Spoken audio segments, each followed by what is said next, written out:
Un œil sur les médias à présent, c'est avec vous, Johanna Citruc. Bonsoir. Bonsoir Aude. Vous allez revenir sur la Syrie et la reprise donc par l'armée syrienne de la Ghouta orientale. C'est en tous les cas ce qu'affirme la Russie ce soir. Oui, il y a un article qui a particulièrement retenu mon attention, c'est celui de Libération, du site de Libération. Dans la Ghouta ravagée, les Syriens de retour ne reconnaissent pas leur maison. Le titre est assez parlant, tout comme la photo. À droite, vous le voyez, on y voit une femme d'une cinquantaine d'années.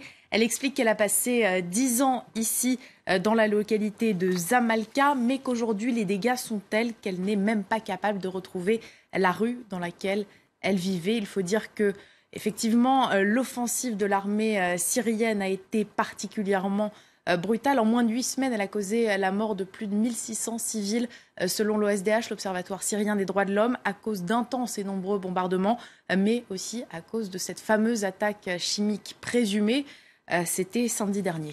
Et c'est justement sur cette attaque chimique que l'interview d'Emmanuel Macron a commencé. Aujourd'hui, on l'évoquait avec Myriam Mascarello, c'était chez TF1.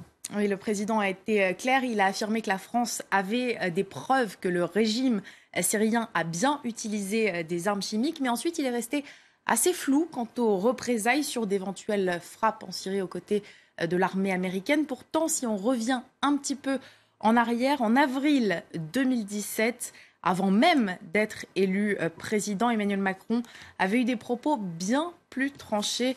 Vous le voyez, c'était dans cet article de Ouest France. Si je suis élu, je prendrai des dispositions en lien avec la coalition, si possible sous mandat de l'ONU, mais même sans mandat de l'ONU pour neutraliser ses capacités chimiques du régime de Bachar al-Assad.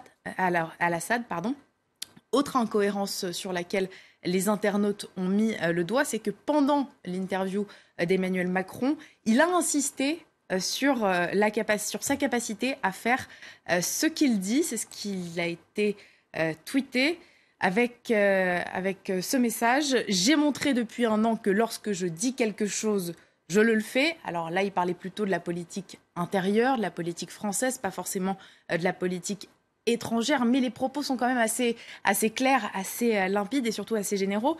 Et il a même demandé aux Français de lui faire confiance. Et dans le message juste au-dessus, résultat, sur Twitter, de nombreux internautes n'ont pas hésité à mettre en doute sa crédibilité en publiant notamment des petites images de Disney. Vous voyez par exemple Pinocchio dont le nez se rallonge lorsqu'il ment.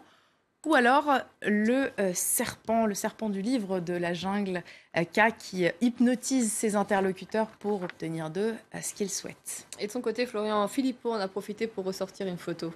Dans un tweet, l'ancien numéro 2 du FN et actuel président du mouvement des Patriotes a publié cette photo. Vous vous en souvenez sûrement, il s'agit de Colin Powell, ancien secrétaire d'État américain. En février 2003, il essayait de convaincre les Nations Unies d'intervenir en Irak. Pour y parvenir, il a utilisé, on s'en souvient, cette fiole supposée contenir de l'anthrax et donc servir de preuve que Saddam Hussein détenait bien des armes de destruction massive. Le 20 mars 2003, l'armée américaine intervient effectivement en Irak. Le problème, c'est que tout était faux. Colin Powell l'a reconnu ensuite quelques années plus tard. Cet article du Figaro revient bien sur l'histoire de cette guerre en Irak, la façon dont elle a commencé. On va terminer avec cette histoire assez étonnante.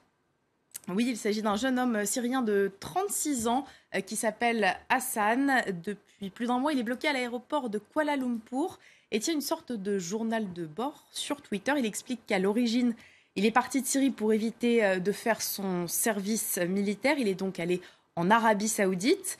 Mais fin 2017, son visa n'étant plus valide, il a décidé de se rendre en Équateur en passant par le Cambodge. Le problème, c'est que les autorités ne l'ont pas laissé rentrer et l'ont envoyé en Malaisie. Là aussi, il est interdit de séjour. Résultat, depuis le 7 mars, il est bloqué à Kuala Lumpur et doit se nourrir, se laver et dormir dans l'aéroport. Ça rappelle un petit peu le film Terminal avec Tom Hanks. Mais la presse, maintenant, commence à relayer ces messages qu'il poste sur les réseaux sociaux.